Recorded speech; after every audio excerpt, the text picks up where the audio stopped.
Сегодня мы находимся на концерте «Я выбираю жизнь». Это концерт против наркотиков, против курения, в поддержку акции. Наталья Нинейд приняла прямое участие, она помогает и спела 2 песни. Наталья, расскажи, что ты думаешь об этой акции, об этом концерте? Ну, во-первых, я спела 3 песни.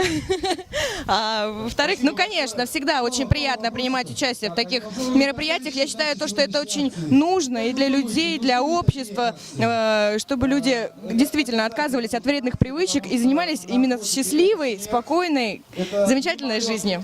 Наталья, ты куришь? Нет. И никогда не пробовала?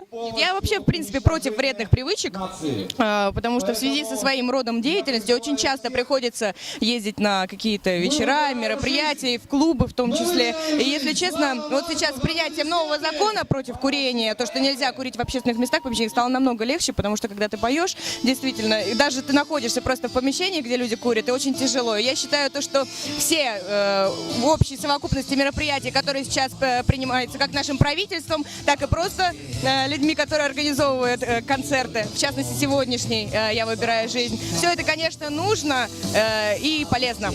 А почему ты выбрал именно эти песни для этого концерта? Я считаю что чтобы жить счастливо, нужно еще жить весело. Поэтому я выбрала все веселые песни.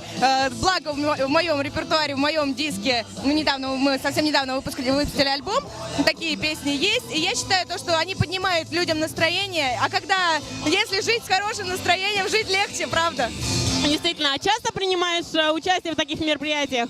Если приглашают, то всегда приезжаю, никогда не отказываюсь. Большое спасибо. Надеемся, что общими усилиями мы спасем больше жизней.